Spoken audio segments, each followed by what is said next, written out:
Hello aspirants, welcome back to my channel. ఈరోజు ప్రణాళికల్లో కొన్ని important bits అనేవి చూద్దాం. ఎకానమీలో ఇంతవరకు మనం బిట్స్ చేయలేదు కాబట్టి ఫస్ట్ ప్రణాళికలు అనేవి ఇంపార్టెంట్ కదా, దానిలో కొన్ని ఇంపార్టెంట్ బిట్స్ని ప్రాక్టీస్ చేద్దాం.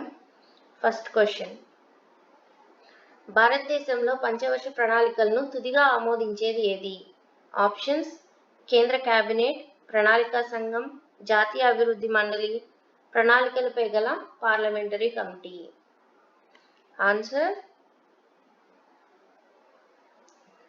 జాతీయ అభివృద్ధి మండలి. జాతీయ అభివృద్ధి మండలి ప్రణాళికలను తుదిగా ఆమోదిస్తుంది. ఓకే, నెక్స్ట్ క్వశ్చన్: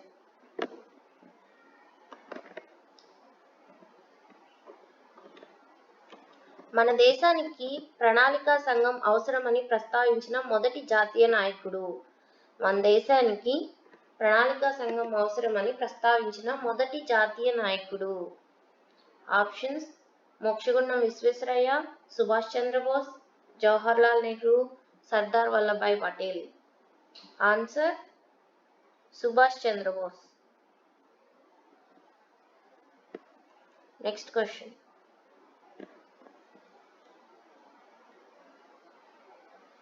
ఒక సంవత్సరం ముందుగా రద్దయిన ప్రణాళిక ఏది?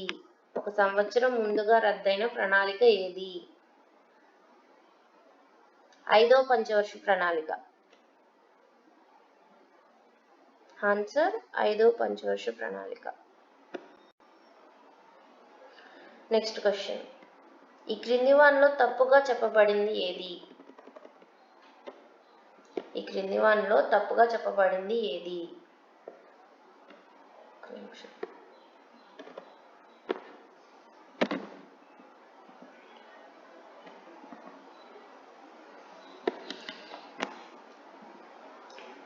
ఫోర్త్ క్వశ్చన్: ప్రణాళిక సంఘం ప్రధాని, జాతీయ ప్రణాళిక కమిటీ అధ్యక్షుడు నెహ్రూ, సర్వోదయ ప్రణాళిక Jayaprakash Narayan, planning and the poor Mokshagundam Visvesvaraya. Answer: planning and the poor Mokshagundam Visvesvaraya. ఇది రాంగ్ ఆన్సర్ ఇచ్చారు. నెక్స్ట్ క్వశ్చన్: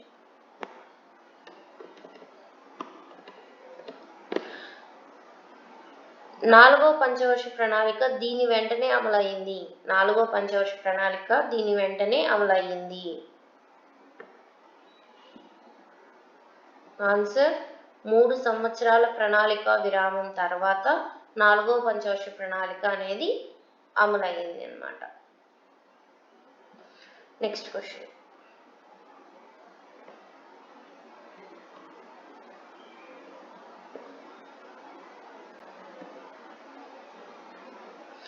భారతదేశ మొదటి పంచవర్ష ప్రణాళిక దీనికి ప్రాధాన్యతనిచ్చెను.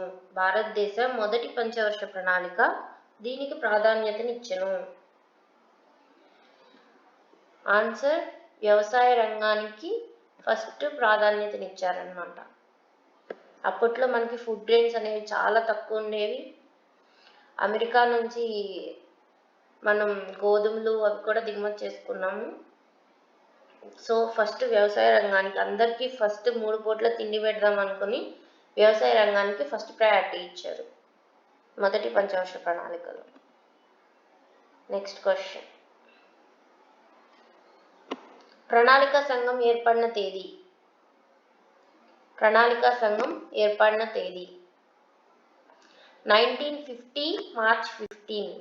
1950 మార్చ్ 15న ప్రణాళికా సంఘం ఏర్పడింది. నెక్స్ట్ క్వశ్చన్: జాతీయ అభివృద్ధి మండలిలో సభ్యులు. జాతీయ అభివృద్ధి మండలిలో సభ్యులు కేంద్ర కేబినెట్ మంత్రులు, ప్రణాళికా సంఘ సభ్యులు, రాష్ట్ర ముఖ్యమంత్రులు. ఈ ముగ్గురు కూడా జాతీయ అభివృద్ధి మండలిలో సభ్యులుగా ఉంటారు. నెక్స్ట్ క్వశ్చన్: 10వ ప్రణాళిక లక్షిత వృద్ధి రేటు ఎంత? 10వ ప్రణాళిక లక్షిత వృద్ధి రేటు ఎంత? ఆన్సర్: సంవత్సరానికి 8%. సంవత్సరానికి 8%.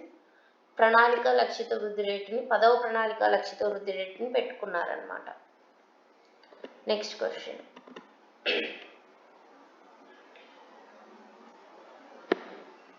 క్రింది వానిలో సరికానిది ఏది? క్రింది వానిలో సరికానిది ఏది? సరికానిది ఆప్షన్స్: జాతీయ అభివృద్ధి మండలి 1952 ఆగస్ట్ 6 ప్రణాళికలు ఉమ్మడి జాబితా, పిగ్మీ ప్రణాళికలు రోలింగ్ ప్రణాళిక, భారత ప్రణాళికల రూపశిల్పి నెహ్రూ. ఆన్సర్ సరికానిది అడిగారు. పిగ్మీ ప్రణాళికలు రోలింగ్ ప్రణాళిక, ఈ ఆప్షన్ అనేది సరికాదనమాట. నెక్స్ట్ క్వశ్చన్, 1980 వరకు భారతదేశంలో వృద్ధి పనితీరును ఈ విధంగా పిలిచేవారు.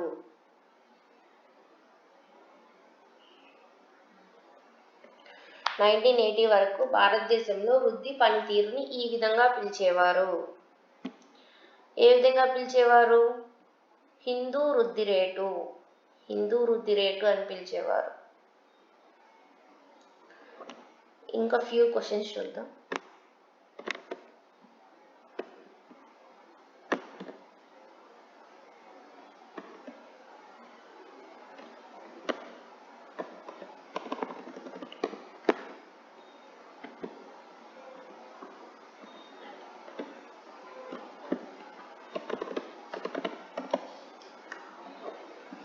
ఈ క్రింది వానిలో సరికానిది ఏది?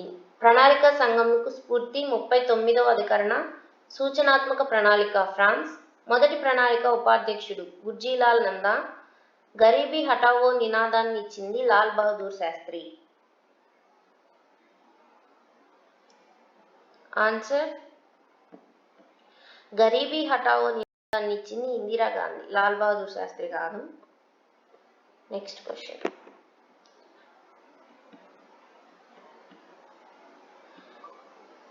కేంద్ర ప్రణాళికా సంఘం అనేది సలహా సంస్థ. కేంద్ర ప్రణాళికా సంఘం అనేది ఒక సలహా సంస్థ. నెక్స్ట్ క్వశ్చన్, నిరంతర ప్రణాళికకు సంబంధించి సరికానిది. దీన్ని గుర్నాల్ మిర్దల్ ప్రవేశపెట్టారు. దీన్ని ఇండియాలో జనతా ప్రభుత్వం ప్రవేశపెట్టింది. దీన్ని ఇందిరాగాంధీ 1981లో రద్దు చేసింది. ఇండియాలో లాక్డావాలా దీని డ్రాఫ్ట్ తయారు చేసెను. ఆన్సర్ దీన్ని ఇందిరాగాంధీ రద్దు చేసెను. ఈ ఆప్షన్ అనేది సరికాదు. Next question, poverty in India అనే గ్రంథాన్ని రచించింది ఎవరు? పావర్టీ ఇన్ ఇండియా అనే గ్రంథాన్ని విఎం దండేకర్ మరియు రాత్ పావర్టీ ఇన్ ఇండియా అనే గ్రంథాన్ని రచించారు. నెక్స్ట్ క్వశ్చన్, సురేష్ టెండూల్కర్ నివేదిక ప్రకారం భారతదేశ పేదరిక శాతం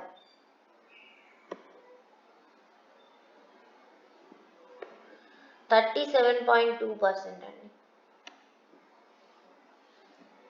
ప్రణాళికా సంఘం నిర్వచనం ప్రకారం పేదరికపు గీత దేని ఆధారంగా నిర్వచించెను? పేదరికపు గీత దేని ఆధారంగా నిర్వచించెను?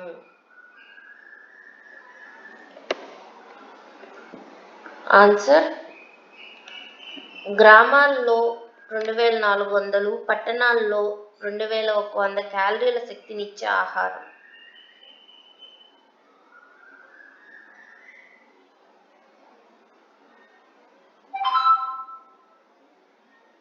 ఒకసారి 17th క్వశ్చన్ ఆన్సర్ చెక్ చేసి ఆన్సర్ చెప్పండి. నాకు ఈ క్వశ్చన్ డౌట్గా ఉంది. నెక్స్ట్ క్వశ్చన్,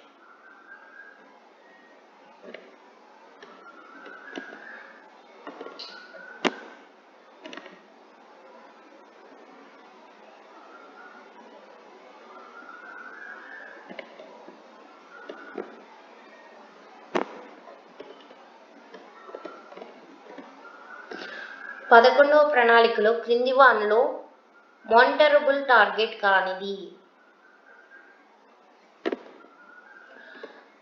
ప్రతి 1000 సజీవ జనాలకు శిశుమరణ రేటు 45కు తగ్గించుట, మొత్తం సంతానోత్పత్తి రేటు 2.1కి తగ్గించుట, చైల్డ్ సెక్స్ రేషియోని ప్రణాళిక అంతానికి 935కి పెంచుట, అడవులు అదనంగా 5% పెంచుట.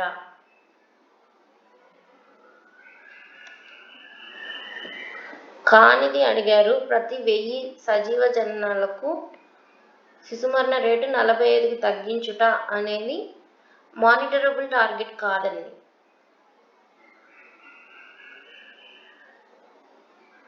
Next question.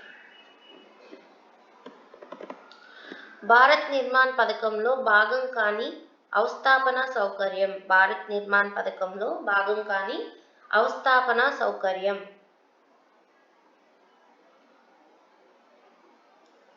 నీటిపారుదల, గ్రామీణ రోడ్లు, గ్రామీణ ఆరోగ్యం, గ్రామీణ గృహ నిర్మాణం. ఆన్సర్ గ్రామీణ ఆరోగ్యం.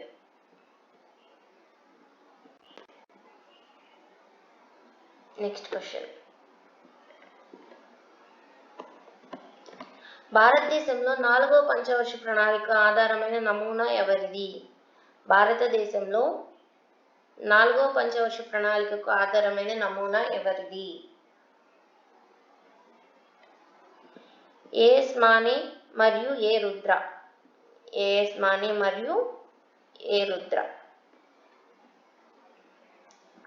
Next question. 9వ పంచవర్ష ప్రణాళిక దీని ప్రాధాన్యతనిచ్చింది. 9వ పంచవర్ష ప్రణాళిక దేనికి ప్రాధాన్యతనిచ్చింది? Growth with equity, distributive justice.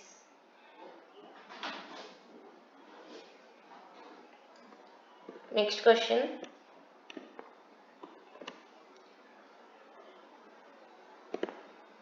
స్వర్ణ జయంతి గ్రామ స్వరాజ్గార్ యోజన SGSY వీటిని విలీనం చేసి 1999లో ప్రారంభించును. SGSYలో వేటిని విలీనం చేశారు? IRDP, MWSని విలీనం చేసి SGSYని స్టార్ట్ చేశారు అన్నమాట.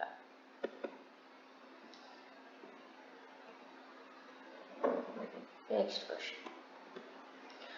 భారత ఆర్థిక వ్యవస్థ. భారత ఆర్థిక వ్యవస్థ అనేది పెట్టుబడిదారీ ఆర్థిక వ్యవస్థ, సామ్యవాద ఆర్థిక వ్యవస్థ, మిశ్రమ ఆర్థిక వ్యవస్థ. ఏది కాదు. భారత ఆర్థిక వ్యవస్థ అనేది మిశ్రమ ఆర్థిక వ్యవస్థ. Next question.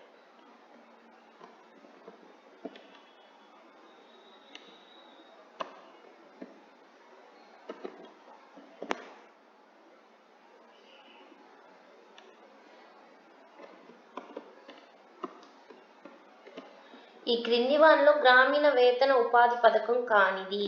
ఈ క్రింది వానిలో గ్రామీణ వేతన ఉపాధి పథకం కానిది. EAS employment assurance scheme, RLEGP rural landless employment guarantee programme, NRY Nehru Rozgar Yojana, NREP national rural employment programme. ఈ క్రింది వానిలో గ్రామీణ వేతన ఉపాధి పథకం కానిది.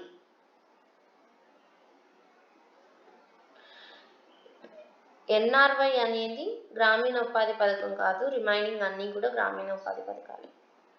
Next question. 11వ ప్రణాళికలో స్థూల దేశీయ పొదుపు GDPలో ఎంత ఉండగలదని అంచనా వేసెను. 11వ ప్రణాళికలో స్థూల దేశీయ పొదుపు ఎంత ఉండొచ్చు, GDP రేట్ ఎంత ఉండొచ్చు అని అంచనా వేశారు. 34.8%. 34.8% అనేది ఉండొచ్చని అంచనా వేశారు. ఓకే ఫ్రెండ్స్, నెక్స్ట్ వీడియోలో మళ్ళీ కలుద్దాం. నచ్చితే ఒక చిన్న లైక్ చేయండి. Thank you.